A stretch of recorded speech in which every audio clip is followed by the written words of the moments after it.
Chers compatriotes, bonjour. Aujourd'hui, à l'issue du sommet G-Green, que j'ai décidé en tant que chef de l'État français de mettre en place face à l'urgence climatique, effectivement, nous, chefs d'État, sommes conscients que l'urgence est grande et c'est pour cela que j'ai décidé de rassembler mes homologues internationaux ainsi qu'un ensemble d'experts afin de penser aux solutions existantes. En effet, il existe beaucoup de problèmes. L'agriculture intensive et notre surconsommation industrielle mènent à l'extinction de nos espèces et à l'appauvrissement de nos sols. L'enrichissement exponentiel des supermarchés et des marques a un prix, celui de l'appauvrissement des agriculteurs du Nord et des paysans du Sud, mais aussi nos nappes phréatiques et nos cours d'eau qui sont menacés, et également les herbicides et pesticides qui nuisent à la santé publique. Enfin, tout cela, c'est une liste non exhaustive de tous les problèmes qui s'offrent à nous aujourd'hui. Et pour cela, je vais laisser maintenant la parole à Clémence, experte, qui va nous proposer certaines solutions. Merci Nina. Bonjour à tous, Clémence, experte en agroalimentaire. Donc aujourd'hui, je suis là en fait pour vous proposer des solutions à ces problèmes. On a des solutions en fait qui sont accessibles à tous, à la portée de tous et qui sont faciles à mettre en place. Donc nous avons décelé trois éléments, enfin trois domaines. Donc la gestion des déchets avec un système qui s'appelle l'upcycling. Donc il consiste en fait à réutiliser les déchets en fait pour créer quelque chose d'autre. Donc par exemple utiliser une marque de café pour créer des champignons. Donc en fait comme c'est vraiment un concept qui vise à réutiliser certains aliments. Et donc rien ne se perd, tout se transforme, comme dirait notre cher Antoine Lavoisier. Ensuite, un deuxième élément, donc la consommation. Donc on propose en fait de mettre en place les jeudis veggie. Donc en fait, ils ont été mis en place dans certaines écoles et on propose de le mettre en place à plus grande échelle, même chez vous. C'est quelque chose de simple à faire. Ensuite, un élément production, donc de mettre en place des fermes agro-écologiques. Donc en fait, elles ne se cantonnent pas seulement à la technique, mais elles prennent en compte la protection de l'environnement et le respect des ressources naturelles locales. Donc nous, consommateurs, distributeurs, industriels, agriculteurs, paysans, experts, nous sommes tous concernés par ces problèmes-là et nous pouvons devenir tous acteurs. Merci beaucoup Clémence. Alors les solutions que Clémence a évoquées, effectivement, elles sont super, mais là, ce n'en était que 3. Il en existe beaucoup d'autres. Des solutions qui soient dans le domaine de la production, de la distribution, de la consommation, de la gestion des déchets ou encore des ressources. Pour cela, nous avons mis en place un site internet, un site gouvernemental. Alors je vais vous le donner, notez-le bien, c'est www.lefuturcesvous.gouv.fr. Sur ce site, vous pourrez retrouver d'autres solutions qui peuvent être mises en place à la maison afin de pallier aux problèmes que nous avons évoqués, mais également une boîte à idées digitalisée sur lesquelles chacun des citoyens peut s'engager et proposer ses propres solutions. Je vous remercie. Donc, bonjour à tous, bienvenue. Nous sommes l'ONG de la Terre et aujourd'hui, c'est la grande conférence Cherche climat stable pour relations durables. Et nous allons parler un peu de tout ce que nous pouvons mettre en place pour tendre vers une économie plus circulaire et plus durable. Donc aujourd'hui, nous vivons dans une société de surconsommation impactée par la mondialisation et la surpopulation. Les conséquences sont la pauvreté, la pollution de l'eau, des sols, de l'air, la malnutrition, l'épuisement des ressources, le dérèglement climatique. Et aujourd'hui, la situation, elle est dramatique. Donc notre présentation, elle va se baser sur 5 grands axes. Tout d'abord, les ressources, qui sont aujourd'hui en dépression avec notre mode de consommation. La production, qui est beaucoup trop intensive et qui doit changer. La distribution, qui est mal faite et qui est vachement importante pour les grandes industries au détriment des producteurs locaux. La consommation qui est excessive, que chaque individu doit revoir. Et évidemment, la gestion des déchets qui est aujourd'hui encore très mal gérée.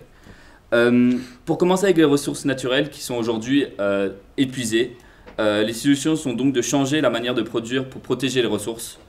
Il faut s'orienter vers une autosuffisance à travers par exemple des potagers urbains ou des potagers particuliers pour chaque individu afin de consommer ce que l'on produit. Il faut aussi, ce qui permettrait de consommer ce que l'on produit. Attention toutefois dans l'achat des graines chez les producteurs locaux afin de produire des fruits et légumes à partir de semences hybrides, ce qui serait vachement meilleur pour les sols et pour la terre. En ce qui concerne la production, nous sommes clairement dans un système de surproduction avec de l'élevage intensif qui représente 14,5% de la pollution mondiale en CO2, ce qui a un énorme impact sur nos terres et sur nos produits, donc sur les produits que l'on consomme. Nous allons nous tourner vers de la permaculture, donc un mode d'agriculture plus sain et respectueux de l'écosystème, un retour vers les traditions.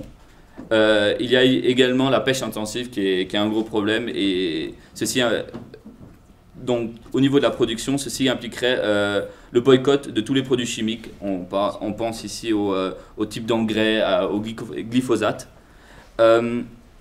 Deuxièmement, au niveau de la distribution, elle est complètement à revoir. Aujourd'hui, la grande distribution est gérée par les multinationales au détriment des petits agriculteurs, ceux qui ne parviennent pas à vivre de leur métier. Nous comptons favoriser les groupements d'achat et ainsi d'inciter les ménages à favoriser le mode de consommation local, donc acheter local et produire local pour faire vivre sa région et évidemment pour diminuer sa propre consommation et ses déchets. On peut penser du type miel chinois qui impacte les apiculteurs français vu qu'il est moins cher, mais aujourd'hui il faut être prêt à consommer local. Une production locale a un impact environnemental moindre concernant les transports par exemple.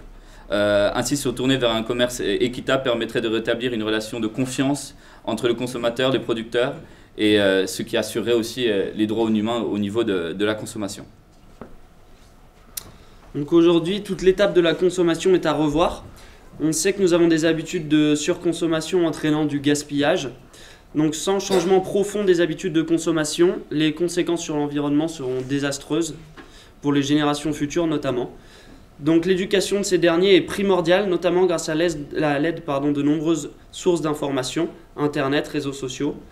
Et il est important que les jeunes soient bien informés sur leur consommation et quel mode de consommation utiliser pour les années à venir. Donc ceci est valable autant à l'échelle de l'agriculture en général qu'à notre petite échelle en tant que consommateur personnel. Donc on peut réellement changer la tendance par exemple en imposant une taxe concernant les déchets, applicable tant aux particuliers qu'aux professionnels. Imposer par exemple dans les institutions publiques un jeudi veggie qui aura pour conséquence d'influencer les consommations des ménages. Ainsi la viande sera plutôt un repas de fête et donc occasionnel une fois par semaine. On doit également changer l'étape de gestion des déchets. Donc il est primordial de mettre en place une réelle politique écologique de la part des États, mais aussi des industriels, car aujourd'hui seulement 10% de nos déchets sont recyclés. Une forte pression doit être établie envers ces gros acteurs. Nous sommes également responsables à notre échelle et certaines solutions s'offrent à nous afin de gérer au mieux notre consommation de déchets. Donc l'une des solutions serait de réduire notre empreinte carbone, donc bannir le plastique à usage unique et privilégier le verre par exemple, mais aussi mettre en place des solutions telles que le compost et l'upcycling. Donc là, on a vraiment atteint un point de rupture. Sans changement profond des habitudes de consommation, les conséquences sur l'environnement seront dramatiques et irréversibles pour les générations à venir. Donc le but final de toutes ces opérations, de repenser le processus de consommation, de gestion des déchets, de distribution, et de tendre vers une économie circulaire. Bonjour à tous, ici Greenco, voici Alexia et Ilona, moi-même. Nous sommes expertes en développement durable. Aujourd'hui, tous nos indicateurs concernant l'alimentation sont dans le rouge. Que ce soit concernant nos ressources, la production, la distribution, la gestion des déchets ou encore la consommation, rien ne va. Donc aujourd'hui, nous sommes là pour vous présenter tous les problèmes, mais aussi les solutions qu'on peut appliquer tout simplement dans notre quotidien pour nous et pour notre planète. Nous allons commencer par les ressources. Le problème majeur est les nappes phréatiques et les cours d'eau qui sont menacés par notre surconsommation, la surproduction et le gaspillage, et également les extinctions d'espèces naturelles comme les animaux ou les plantes. Les causes principales sont l'eau qui est épuisée, qui est polluée, qui est même appauvrie, les sols, les ressources naturelles et même tous ces facteurs-là qui sont en surchauffe. La solution est simple, on pourrait créer des fermes agroécologiques ou même des bourses d'échange de semences. Concernant la production, le problème principal est que les agriculteurs n'arrivent plus à vivre de leur métier. Les prix fixés par les supermarchés sont beaucoup trop hauts comparés à leur prix, au petit prix des maraîchers, mais également la pression des grandes surfaces sur eux qui incitent alors une agriculture intensive. La solution serait alors, par exemple, des coopératives foncières, des potagers urbains sur les toits, une économie solidaire et même collaboratrice. Concernant la distribution, le problème est que la vente de produits suremballés vient de beaucoup trop loin, mais également que les entreprises telles que les supermarchés se font beaucoup trop de marge. La solution serait un commerce équitable et un groupement d'achat. Donc moi je vais vous parler de la gestion des déchets. Donc comme on est dans une société capitaliste aujourd'hui, on a beaucoup trop de déchets, on a trop de plastique, même ce qui est le textile ou les produits de technologie, c'est des choses qui polluent énormément et il y a beaucoup de gaspillage alimentaire et plein d'exemples comme ça. Et donc la cause, c'est à cause des magasins, des supermarchés, mais aussi de nous-mêmes parce qu'on recycle pas et on fait pas attention à ce qu'on jette, alors que par exemple on pourrait revendre nos habits au lieu de les jeter. Donc les solutions, ça serait l'upcycling, mais aussi les composts de quartier, favoriser tout ce qui est vente de seconde main, les friperies, etc. Ensuite, pour ce qui est de la consommation, le problème c'est que on a plein de mauvaises habitudes alimentaires, donc on mange trop sucré, trop salé, et on mange surtout des produits qui ont beaucoup de perturbateurs endocriniens ou encore des produits même qui sont cancérigènes. On sait par exemple que le sucre c'est la plus grosse drogue mondiale et c'est à l'origine de 10 cancers. Donc les solutions, ça serait de cuisiner plus nos repas nous-mêmes avec des produits frais et sains, favoriser tout ce qui est agriculture biologique, locale, française, faire le jeudi veggie et réduire aussi toutes nos consommations de protéines animales. Voilà, merci pour votre attention.